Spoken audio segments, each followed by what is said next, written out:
नमस्कार, KKD news में आपका बहुत बहुत स्वागत है। रुक करेंगे इस वक्त के कुछ खास बुलेटिन की तरफ। खबर जीरापुर से है, जहां पर समीपवर्ती ग्राम खरपा में जटाशंकर महादेव मंदिर परिसर भारतीय जनता पार्टी की बूथ विजय संकल्प अभियान एक बैठक आयोजित की गई, जिसमें भाजपा जिला अध्यक्ष ज्ञान सिंह गुर्जर, पूर्व विधायक हजारी लाल दांगी की मौजूदगी में कमल सिंह किरार ठेकेदार और संतराम गुर्जर उप सरपंच ने अपने इष्ट मित्रों के साथ कांग्रेस का साथ छोड़ बीजेपी की सदस्यता ली। एक और जहां विधानसभा के चुनाव नजदीक आ रहे हैं, वहीं बड़ी संख्या में लोग पार्टी का दामन थाम रहे हैं।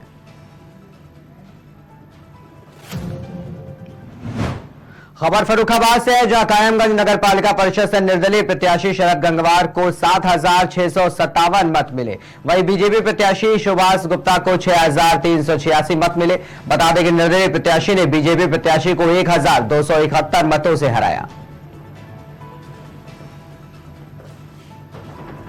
रही नगर अध्यक्ष आप विजय प्राप्त किए, तो आप जनता क्या संदेश देना चाहते हैं? सबसे पहले तो कायमगंज की जनता का हृदय से बहुत बहुत धन्यवाद, जिन्होंने मुझे काबिल समझा कि नगर को फिर से एक बार उसी रास्ते पर ले जाए, और मैं प्रतिबद्ध हूँ यहाँ पर अपनी सेवाएं देने के लिए और हर तरीके से अपने जो भी हमने आश्वासन दिए हैं वो पूरा करने की कोशिश करेंगे। कितने मतों से आप विजय प्राप्त हुई है आपकी? अभी पूरा 1124 वोट। तो जनता के बीच में क्या मुद्दा है? जैसे आपने मुद्दे के लिए विकास को लेकर के, तो क्या मुद्दा रहेगा विकास को? मैंने अपना संकल्प पत्र जनता के सामने पेश किया और संकल्प पत्र खड़ा उठाऊंगा, ऐसी मेरी पूरी उम्मीद है और पूरा इस संकल्प पत्र में जो बातें आप बताएं, क्या क्या आपकी रही प्रमुख? जैसे कि गटन सड़कें हैं, साफ सफाई की व्यवस्था है और CCTV, वाईफाई और कई ऐसी व्यवस्थाएं हैं जिससे कि नगर पालिका के माध्यम से जो मैं जनता के सामने ले जा सकता हूँ और जनता को जिससे लाभ हो और जनता अपने आप को ये महसूस करे कि अच्छा एक नगर पालिका को लीड करने के लिए अध्यक्ष मिला। गरीबों के लिए क्या हेल्प रहेगी? गरीबों के लिए सबसे पहले तो सफाई व्यवस्था है, जहाँ पर गरीब बस्तियाँ हैं वहाँ पर सफाई पर ध्यान न दिया जाना। और क्योंकि मैं एक मेडिकल लाइन से रिलेटेड हूँ, मेरा सबसे पहला काम ये रहेगा कि उन लोगों को स्वस्थ और अच्छी सेवाएं दे सकें, सबका स्वास्थ्य भी अच्छा है। जैसे गरीब परिवार उनको शिक्षा प्राप्त सही तरीके से नहीं हो पा रही है, उनके लिए क्या करेंगे? शिक्षा के बारे में तो मैं ये कहना चाहूँगा कि अब जो नगर पालिका से रिलेटेड जो वो माध्यमिक स्कूल हैं उनसे जो सेवाएं हो सकती है और उनसे उनका भला हो सकता है। लाइब्रेरी हमने मैंने पहले भी जब पुराना हमारा कार्यकाल था उसमें मैंने एक लाइब्रेरी की स्थापना की थी। मुझे अभी मालूम पड़ा है कि उस लाइब्रेरी को किसी दूसरे रूप में तब्दील कर दिया गया है, लेकिन मैं वापस उसको लाइब्रेरी में और उन गरीब बच्चों के लिए मैं डेडिकेटेड करना चाहूँगा जिनको वापस अभी तक गरीब परिवार आवास से वंचित हैं, उनके लिए संबंधित मैं अब इस पर मैं कोई वो नहीं कर सकता, क्योंकि काफ़ी मैंने जब नगर में घर घर घूमा हूँ तो काफ़ी लोगों को प्रधानमंत्री आवास योजना का लाभ मिला है। उन लोगों ने काफ़ी अपना कई कॉलोनी पुराने कार्यकाल में ली है, तो मुझे लगता है कि अभी हमारे कार्यकाल में और अच्छा कार्य होगा। प्रधानमंत्री जी खबर सिद्धार्थनगर से है, जो जिले के सदर नगर पालिका और उसका नगर पंचायत से निर्वाचित अध्यक्षों का डुमरियागंज सांसद जगदम्बिका पाल ने अपने कैंप कार्यालय पर स्वागत किया। सिद्धार्थनगर जिले की 11 नगर निकायों में से 6 अध्यक्ष पदों पर भाजपा प्रत्याशी के निर्वाचित होने पर खुशी का इजहार करते हुए लोगों को धन्यवाद दिया।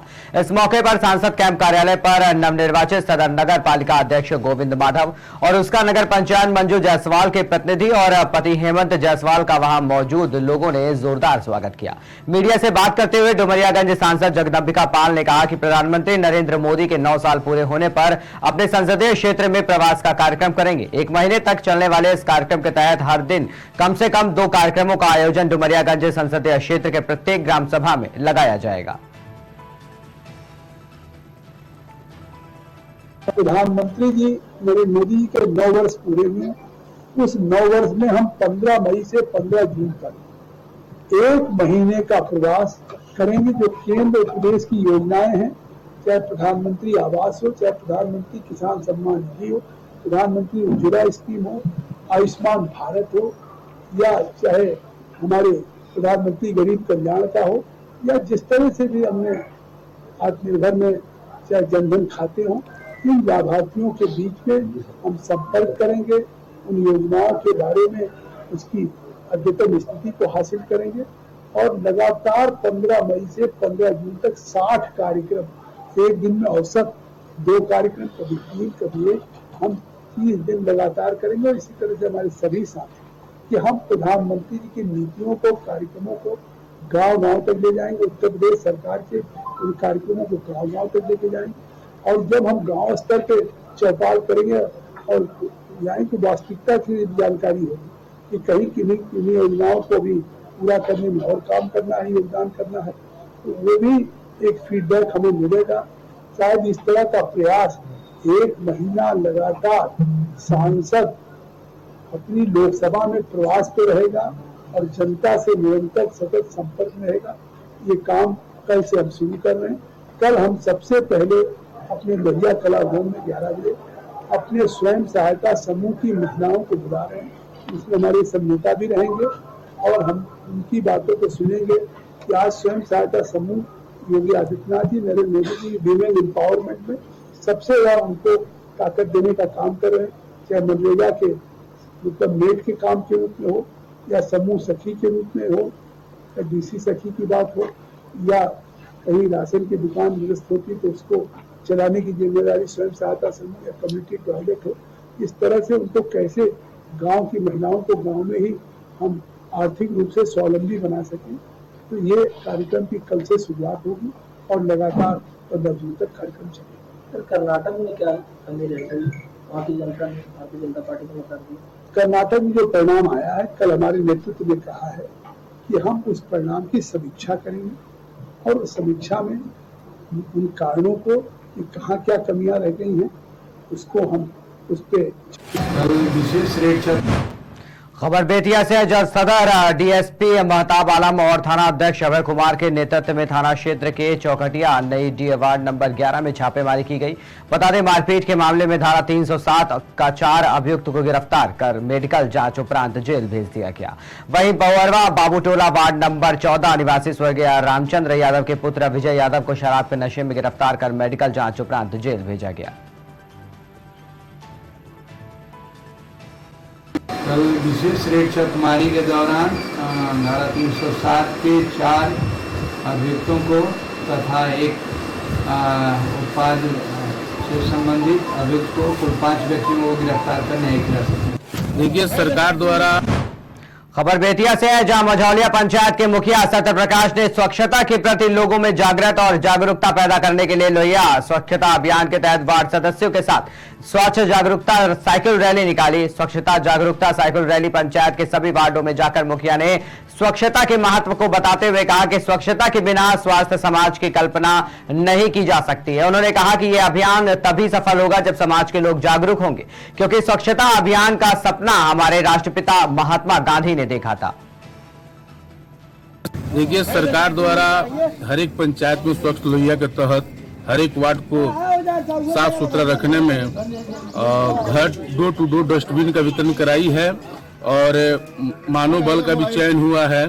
इसी तरह मझौलिया ग्राम पंचायत राज मझौलिया में आज रैली के तहत, साइकिल रैली के तहत सभी मानव बल के चयनित उनके साथ और ई रिक्शा के साथ और सभी वार्ड सदस्य और ग्रामीणों के साथ रैली के तहत और रैली का मतलब माध्यम से हम लोग अपने पंचायत में अपने पंचायत को स्वच्छ बनाने में लोगों का सहयोग मांगने निकले हैं और उनसे ये रिक्वेस्ट भी करते हैं, जो डस्टबिन हम लोग दिए हैं हरा और नीला, वो अपने घर का कचरा डस्टबिन में डालें और मानव बल जो उनके घर पे जाते हैं उस ठेला के जो उस पे रखा गया डस्टबिन उसमें रखें और पंचायत को स्वच्छ बनाने में हमारा सहयोग करें। क्या नाम है? मैं सत्य प्रकाश, ग्राम पंचायत।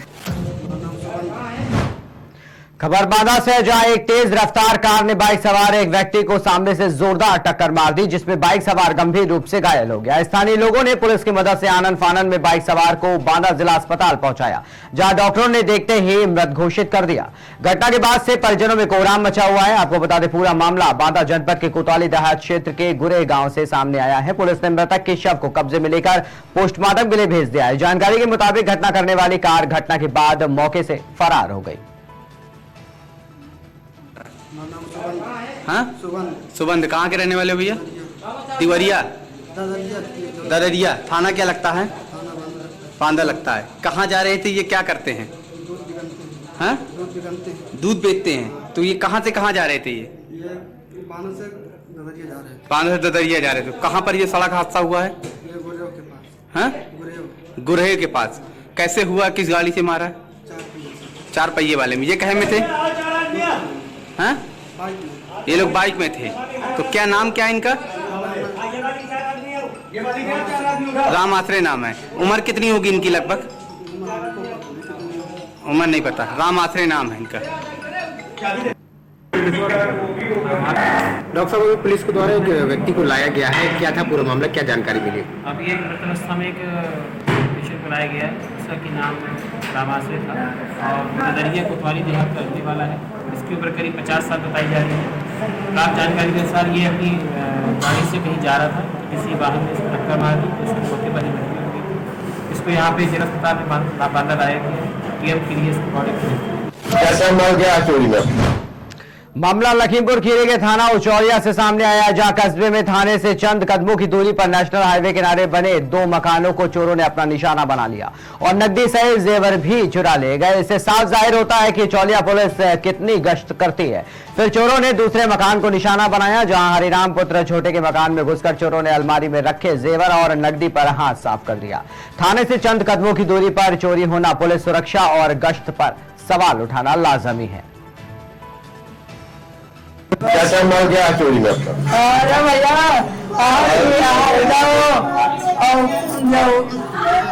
मांग दी गई, मोटी पाले गई, बच्चन ही पाले गई, सबके ओम गए और नकदी भी थी, कड़वा थे बच्चन के कंदनी थी। मेरे भैया 50,000 रुपया लल्ला चौदह लेंगे भैया, तो बहुत जेबो और जब भैया तो कल पहले चलो वो और पुलिस वाले चल रहे तुमने गरबा कर रहे भैया, धंधा करते नहीं काम नहीं जाता वो गरीब आई सही कर जा। घटना हुई थी थाना हुई।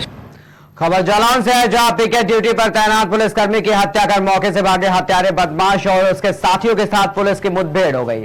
इस मुठभेड़ में सिपाही के हत्यारोपी ढेर किए गए। इस संबंध में जो जानकारी सामने आई उसके मुताबिक सिपाही हत्याकांड के आज 5वें दिन पुलिस को सूचना मिली कि हत्यारे कालपी रोड स्थित फैक्ट्री एरिया में छुपे हुए। सूचना मिलने पर स्थानीय पुलिस टीम एसओजी की टीम ने घेराबंदी कर ललकारा तो उन्होंने पुलिस पर फायरिंग करना शुरू कर दिया। हत्यारों के शवों को कब्जे में ले लिया गया है और आगे की कार्रवाई शुरू कर दी गई है। घटना हुई थी थाना वही क्षेत्र के अंतर्गत जो हाईवे चौकी है, जो झांसी रोड है, वहाँ पर एक घटना हुई थी जिसमें हमारे कांस्टेबल शहीद भेदजीत सिंह की हत्या कर दी गई थी कुछ लोगों के द्वारा। तो उस घटना पे हम लोग लगातार काम कर रहे थे। मुखबिर की सूचना मिली कि आज वो 2 अपराधी उनके हमें डिटेल ज्ञात हुई थी कि वो 2 अपराधी आज यहाँ पर आने वाले हैं और तत्काल घेराबंदी की गई टीमें बना के। और घेराबंदी के दौरान उन्होंने पुलिस पर फायरिंग की और पुलिस में हमारे SHO जो है SHO जो घायल हुए हैं, उनके हाथ में गोली लगी है, जिसके अतिरिक्त उनकी गोली हमारे 2 पुलिसकर्मियों के बुलेट प्रूफ जैकेट में भी लगी है। तो तत्काल हम लोगों ने भी जवाबी फायर किया। जवाबी फायरिंग में दोनों अपराधियों के भी गोली लगने से घायल हुए हैं और यहाँ पर जब जिला अस्पताल लाया गया तो अभी डॉक्टर्स ने उनको मृत घोषित किया है। तो ये 2 अपराधी थे, इनके नाम कल्लू है और दूसरे अपराधी का नाम रमेश है। ये दोनों ही उड़ई के ही रहने वाले हैं और जिनके द्वारा ये घटना कारित की गई थी, जब कांस्टेबल भेदजीत सिंह के द्वारा इनको रोकने का प्रयास किया गया था इस शक में कि ये कोई अपराधी है। और उसी दौरान जब रोकने के बाद रोकने के दौरान इन्होंने उस पर फायर किया और उस पर फायर किया था, लेकिन और उसमें फायर में जब सफल रहे थे गोली लगने से, तो जो हमारे कांस्टेबल भेदजीत सिंह हैं उनके ऊपर इन्होंने कई भारी वार किए, भारी चीज़ों से, तमंचे की बटों से कई बार वार किए, जिससे उनकी अधिक रक्त बह जाने के कारण मृत्यु हो गई थी। तो इस संबंध में बाकी वैधानिक कार्रवाई भी की जा रही है और बाकी जो भी पहलू हैं घटना के उनको भी सामने लाया। हत्या का कारण क्या था, किसी इनका आपराधिक इतिहास है किस तरीके से?